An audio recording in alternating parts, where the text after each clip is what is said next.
Boa noite, Brasília, boa noite, Brasil, boa noite, Além Brasil. Estamos agora, 20 horas, 27 minutos, horário de verão, horário de Brasília. Estamos ao vivo, demorou um pouquinho, mas chegamos. Estamos ao vivo com o seu programa TV Sindimédico. Hoje, logicamente, recebendo o nosso presidente Gutenberg Fialho, o qual eu dou meu boa noite também. Boa noite, Valdir, boa noite, internautas. Nesse programa nós vamos ter dois blocos. O primeiro bloco nós vamos apresentar uma entrevista especial com o deputado federal Laerte Bessa. E no segundo bloco, o Dr. Gutenberg conduz aqui uma entrevista com o diretor do Sindimédico, Dr. Tiago Neiva. Ele é representante do Sindicato dos Médicos no Conselho de Saúde. Sem mais delongas, vamos à entrevista com o deputado federal Laerte Bessa. Tenham todos um ótimo programa.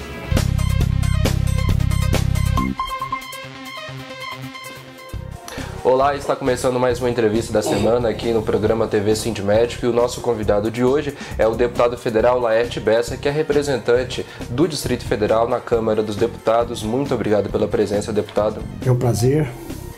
Deputado, a primeira pergunta que eu tenho para o senhor é o que ocorreu naquele episódio no gabinete do governador Rodrigo Hollenberg.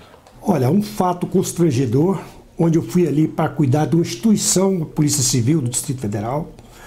Fui acompanhado de vários parlamentares para tratar do aumento da Polícia Civil. Na verdade, não é o aumento, né? É a reposição salarial da Polícia Civil, que tem essa equiparação com a Polícia Federal. E os policiais foram chamados ali, me convidaram, né? Eu, como parlamentar, eu acho que eu tenho direito de ir conversar com o governador e colocar a ele a par de toda a situação que estava passando aqui dentro da Câmara Federal. Nós tínhamos estado pela parte da manhã com o ministro do Planejamento e eu ia levar a ele os fatos, né, que nos havia sido passado pelo ministro. Na ocasião eu estava ainda com um deputado da Câmara Legislativa.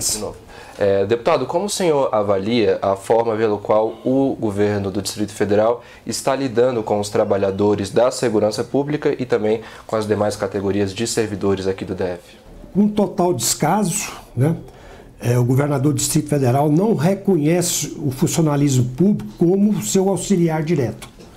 Ele acha que o funcionalismo público ele vem a macular, né, o Distrito Federal pelo posicionamento que ele vem tomando com as categorias, né?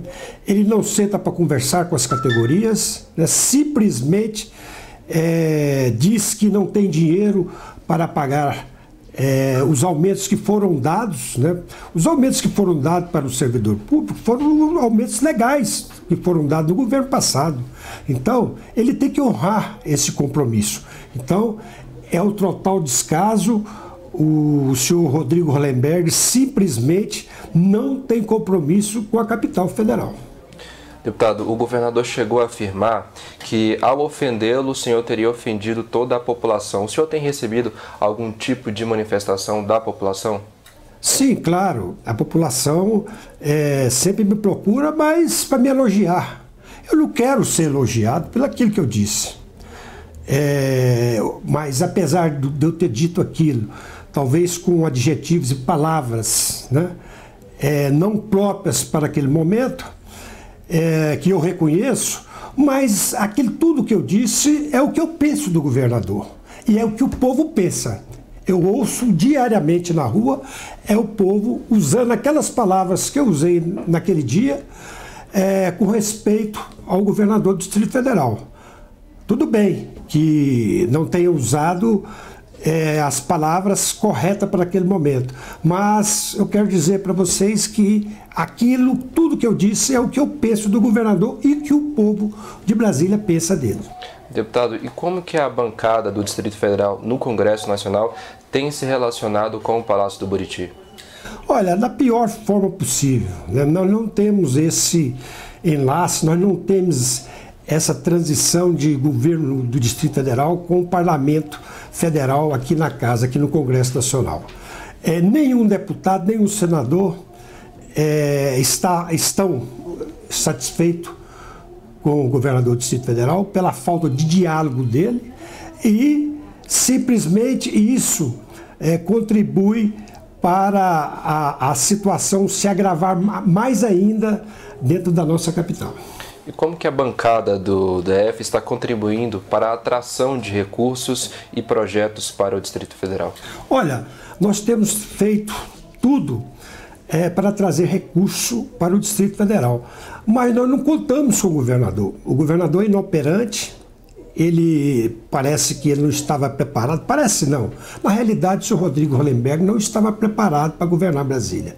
E simplesmente ele não se move, ele não trata com os parlamentares, nem com a nossa comissão, com a nossa bancada dos parlamentares aqui, e não tem, parece que não tem interesse nenhum nos recursos que, por acaso, né, o Congresso Nacional possa reverter para o Distrito Federal. Deputado, o senhor considera que a postura do governador Rodrigo Hollenberg tem atrapalhado o trabalho dos deputados? Com certeza. Não existe a interlocução governo do Distrito Federal com a bancada do Distrito Federal aqui na Câmara Federal ou mesmo no Senado. O governador, por falta dessa interlocução, por essa falta de diálogo por parte dele, inibe a ação dos parlamentares no sentido de ajudar o Distrito Federal. Nós temos como, junto ao governo federal, deslocar verbas para ajudar o Distrito Federal em todas as áreas, né? Só que o governo do Distrito Federal ele não se propõe a conversar com os parlamentares aqui da casa, né? Se recusando a recebê-los lá no seu gabinete, como aconteceu comigo. Isso acontece com todos os parlamentares e isso aí viabiliza uma melhor parceria entre Distrito Federal e Congresso Nacional. Deputado, para os servidores públicos do DF, a aprovação da PEC 55 no Senado, já aprovada na Câmara dos Deputados, como a PEC 241, não vai ter o mesmo resultado do calote promovido pelo governo Rodrigo Hollenberg? Olha, a PEC 241 é uma PEC que vem desafogar a economia do povo brasileiro. O Brasil hoje está no fundo do poço e a única salvação para o Brasil hoje é a PEC 241. Se os economistas analisaram esse projeto e disseram que o Brasil não tem outra expectativa de recuperação a não ser a aplicação da 241, nós temos que investir na 241. Infelizmente, o problema do Distrito Federal é diferente dos outros estados. Aqui é má gestão. Infelizmente, o senhor Rodrigo Hollenberg, ele, além dele ser incapaz, além dele ser, me desculpe pela palavra, ele ser preguiçoso, porque ele não tem vontade nenhuma de trabalhar pelo Distrito Federal, ele é incompetente. Então, nós temos apenas que reconhecer que está chegando o momento, não só dos parlamentares, mas o povo do Distrito Federal tomar uma providência, porque nós não podemos ficar à mercê de um governador que não tem compromisso com a capital federal e determinar a falência da nossa capital. Isso nós não podemos aceitar. Deputado, o Distrito Federal está passando por uma grave crise na saúde. Qual a avaliação que o senhor faz sobre essa situação? Bom, é bom salientar que o Distrito Federal tem a pior saúde do Brasil, né? Por pura incompetência de um gestor chamado Rodrigo Hollenberg, né? A Secretaria de Saúde está abandonada, os funcionários estão abandonados, quase todas as categorias de greve, inclusive os médicos, né? Pela falta de gestão que existe ali dentro. Não pode se reclamar de dinheiro, porque Brasília é a cidade, é a capital que mais recebe recursos do governo federal. Inclusive tem o Fundo Constitucional, né? O Fundo Constitucional, apesar da sua grande parte ser definida para a segurança pública, a saúde e a educação também recebe recursos do Fundo Constitucional. E hoje, né, a saúde está recebendo até mais do que a segurança. Mas, por infelicidade do Distrito Federal ter um governador incompetente dessa natureza, Brasília está sendo reconhecida como a pior capital em matéria de saúde. Estamos finalizando mais uma entrevista da semana. Eu queria as suas considerações finais, deputado, sobre a sua participação aqui no programa TV Sindmédico. Olha, eu fico satisfeito, né, de vocês estarem preocupados com o Distrito Federal e com a saúde também do Distrito Federal, porque se nós não nos preocuparmos com a situação do Distrito Federal, o Distrito Federal vai falir, né? E a situação está se tornando um caos, né? Porque nós não podemos considerar um governador dessa natureza mandar numa capital, certo? Em detrimento do consentimento da sociedade, que na realidade sabe que o senhor Rodrigo Hollenberg não é capaz de gerir e nem de administrar Brasília. Quero muito agradecer a presença aqui do deputado federal Laerte Bessa. A gente se encontra em uma próxima edição da entrevista da semana. Até lá!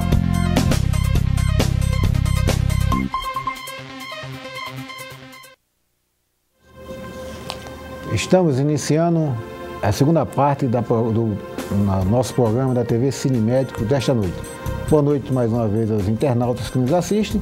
Boa noite ao Tiago Neiva, diretor do Sindicato dos Médicos, e nosso representante no Conselho de Saúde, e cumprimentar o Dr. Paulo Goiás, que se encontra no nosso estúdio, e que sexta-feira pela manhã deu uma entrevista na TV Sim Direta e foi campeão de audiência quando discorreu sobre a decisão do Supremo Tribunal Federal que autoriza o desconto dos servidores em greve, o que a gente considera uma verdadeira aberração jurídica e que cerceia o direito legítimo do trabalhador de reivindicar seus direitos. Bem, feitas essas considerações, a presença do Tiago Neiva no nosso estúdio hoje é para nós tratarmos de uma declaração dada pelo presidente do Conselho de Saúde no Jornal da Cidade, no Jornal de Brasília, onde ele diz que o Conselho de Saúde autorizou o uso de organizações sociais na gestão das UPAs, o que não é verdade. E vamos ver isso durante a nossa entrevista. Doutor Tiago, o texto da resolução 465 do Conselho de Saúde do Distrito Federal autoriza a gestão de unidades públicas de saúde por organizações sociais ou qualquer outro tipo de instituição privada? Boa noite aos nossos telespectadores. O Conselho foi surpreendido com tais afirmações, uma vez que a Resolução 465, ela trata da reforma da atenção primária, sobretudo da reforma da atenção primária, e ela traz em seu artigo 7º uma referência à necessidade de complementaridade dos serviços de saúde por instituições parceiras, sejam elas públicas ou privadas, algo que de fato, presidente, já acontece. Nós poderíamos citar, por exemplo, o Hospital Universitário de Brasília, né? Nós poderíamos citar, por exemplo, o Instituto da Criança, enfim. Há parcerias neste momento, de acordo com a necessidade do serviço, parcerias que são legalmente instituídas. O que acontece, o relatório da 9ª Conferência de Saúde, ele veda no seu eixo 5, proposta número 1, o relatório é público, você poderá encontrá-lo na página do Sindmédico também. Ele trata de proibição das organizações sociais e OCIP assumirem a gestão pública de saúde. A nossa surpresa, então, é que parece haver um descompasso aí, uma interpretação parcial do representante gestor. Portanto, Tiago, a resolução 465 do Conselho de Saúde não autoriza essa forma de administração das UPAs. A resolução não trata dessa questão, até porque no parágrafo 2º do artigo 7º... O nosso presidente do Conselho de Saúde está afrontando as deliberações da Conferência Distrital de Saúde. A 9ª Conferência diz o contrário, que é proibido a organização social e também as OCIP de assumirem a gestão da saúde pública. Portanto, a declaração do nosso presidente do Conselho é infundada nas resoluções, mas deve ter seu fundamento. E baseado nisso, Tiago, eu gostaria de te comunicar em primeira mão e aos internautas que nos acompanham que o Sindicato dos Médicos amanhã irá apresentar uma notificação extrajudicial criminal ao senhor Elvésio, presidente do Conselho de Saúde do Distrito Federal, para que ele explique qual o fundamento dessas declarações, respaldado em que ele fez essas declarações. Então nós precisamos que o doutor Elvésio se manifeste oficialmente. Em função disso, nós vamos protocolar amanhã uma notificação extrajudicial criminal para que ele se manifeste sobre esse assunto. Estamos dando essa informação aqui em primeira mão. Tiago, como a questão das organizações sociais entrou na discussão da organização da atenção primária? Desde sempre o governo Hollenberg tem tratado de maneira bastante deferente as organizações sociais e o seu papel na gestão de saúde pública. E desde o início também, como nós temos dito aqui, os conselheiros de saúde do DF, os trabalhadores, os usuários, têm se manifestado contrários às pretensões do governo, né? Nós nos manifestamos assim porque Brasília já viveu bastante o drama de ser vitimado pelas organizações sociais. Parte de uma pretensão do governo, né? Que reiteradamente volta à tona, reiteradamente é rediscutida. Pensamos que a Resolução 465, como dissemos, o artigo 7º trata de complementariedade de serviços. Em seu parágrafo 2º, remetendo à Conferência de Saúde do DF, veda as OS assumirem a gestão pública de saúde. Entendemos que o assunto já se esgotou, já foi discutido e o controle social, ele já se decidiu acerca do tema. O texto aprovado foi o texto proposto pelo governo? Houve da resolução, lógico. A resolução, ela partiu de uma discussão bastante ampla e, por vezes, até acalorada, e pensamos que foi um texto de consenso da maioria do Conselho de Saúde. Claro que o governo pretende que as OS assumam a gestão da saúde pública. Não é o que a maioria do Conselho deliberou e se manifestou na redação final da resolução. Como foi o processo de elaboração do texto final dessa resolução? Após uma proposta da relatoria, houve uma discussão no Conselho de Saúde, na plenária, e em decisão majoritária houve modificações do texto, aperfeiçoamento do texto, e nós pensamos que o texto final da resolução, que também estará lá na página do Sindmédico, ele consegue dirimir dúvidas e conflitos que são graves, não é? Um dos conflitos, presidente, não adiantando-me já, é o conflito da remoção de servidores da atenção primária para a unidade de urgência e emergência médica, né? Há mais de 4 anos, desde que chegamos ao Conselho de Saúde, presidente, nós temos abortado iniciativas do tipo, né?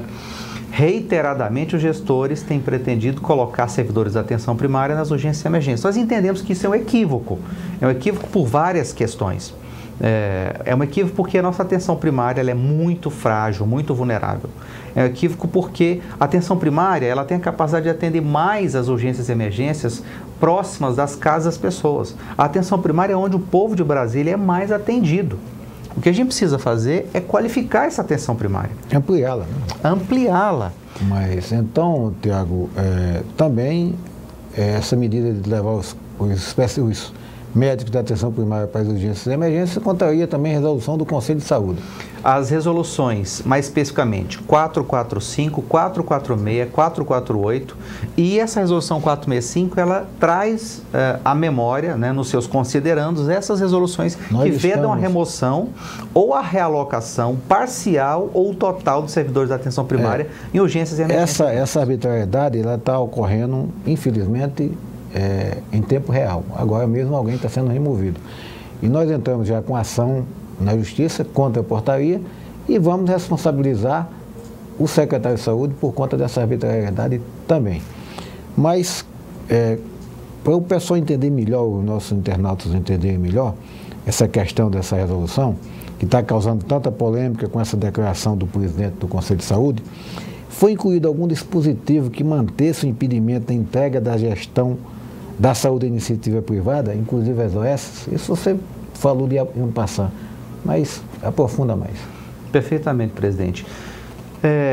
Mediante a nossa intervenção, no interesse majoritário do Conselho de Saúde DF, foi incluído o parágrafo 2º no artigo 7º da Resolução 465. O parágrafo 2º ele remete as considerações do artigo 7º à deliberação da 9ª Conferência de Saúde do DF, que diz da proibição, da vedação de OS e OCIP assumir a gestão pública de saúde. Esse é o dispositivo, né? Esse é então, ela o grande elemento. Remeteu ao relatório. A Resolução 465 classificou o papel das unidades de pronto atendimento, as UPAs, como complementar. Com isso, havia intenção de entregar a gestão delas às organizações sociais? As intenções do governo são declaradas desde o início, aliás, declaradas em contrário ao que o governador havia acordado com as categorias com as quais ele se reuniu, não é, presidente? A gente tem que lembrar que o governador, ele nos tranquilizava à época da campanha em relação às OS. Não foi o que aconteceu, né? A gente teve um verdadeiro pavor quando descobriu as reais intenções.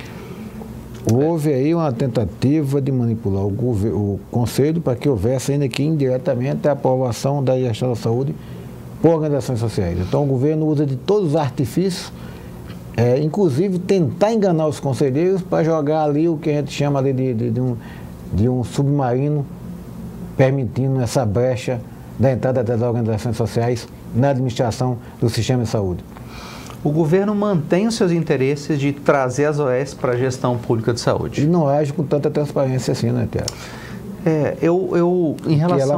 Em relação a isso, presidente, eu penso que o Conselho é muito vigilante e tem pessoas muito qualificadas, atentas e que, felizmente, são majoritárias na sua reação contra as OS. E eu penso que isso é favorável à população do Distrito Federal. O Conselho trabalha no melhor interesse da população do DF. Perfeito. Tiago, qual foi a reação, aliás, do conjunto dos usuários e trabalhadores em relação às declarações do presidente do Conselho de Saúde na reunião desta terça-feira, após ele ter afirmado em entrevista que o Conselho é favorável às organizações sociais? Bem, eu não escutei a frase do presidente Ovésio, não é? Mas se ele de fato falou isso, está na entrevista, é uma surpresa para nós. É uma surpresa porque, como eu disse, majoritariamente o Conselho, sobretudo usuários e trabalhadores, são contra as organizações sociais. Nessa reunião dessa terça-feira, se tratou desse assunto? Na reunião dessa terça-feira, especificamente os assuntos foram diversos desses, mas houve uma reiteração, né, do posicionamento do Conselho. Você não acha que caberia aos conselheiros uma interpelação do seu presidente na próxima reunião a respeito disso?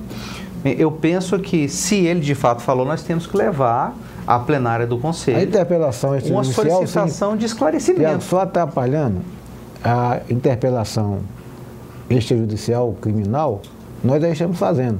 Mas acho que cabe ao corpo de conselheiros também interpelá-lo na próxima reunião do Conselho de Saúde. Presidente, eu concordo, né? O presidente Ovésio precisa esclarecer, né? Quais são os fundamentos para essa declaração, né? É uma declaração que nos coloca de uma maneira que não penso sejam os fatos, né? Os fatos são, a maioria do Conselho não concorda com as organizações sociais. E não é o que foi decidido na 465. Será disponibilizada à nossa audiência, todos poderão ver que a resolução, ela trata de maneira muito clara acerca disso.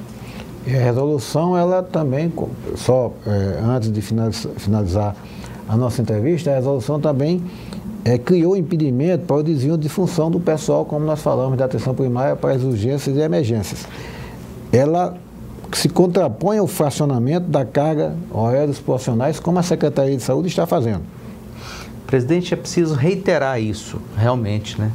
é preciso reiterar, porque isso está gerando um constrangimento, um sofrimento dos servidores da atenção primária imenso. Bem, Tiago, nós estamos chegando ao final da nossa entrevista e gostaríamos de informar os colegas médicos, aos profissionais de atenção primária que estão sendo desviados para as urgências e emergências, que o Sindicato dos Médicos está entrando na Justiça para garantir o cumprimento dessa resolução, para impedir que continue fazendo essa transferência em franca afronta à resolução. Gostaria de agradecer mais uma vez a sua presença. Obrigado, encerramos o nosso programa de hoje, convidando os colegas médicos para participar do ato público unificado contra o calote, quinta-feira, agora dia 10, às 10 horas da manhã, em frente à Câmara Legislativa, a Câmara Distrital Legislativa.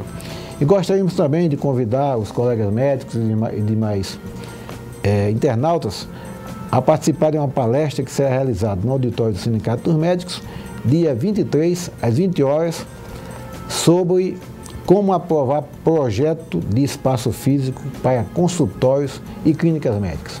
Tiago, esse é um problema que o médico enfrenta. Ele compra sua sala, ele monta seu escritório e não aprova na vigilância sanitária. Aí quando pede a alvará, pede a licença de funcionamento, tem uma série de irregularidades, o projeto não está em concordância com o que determina a legislação.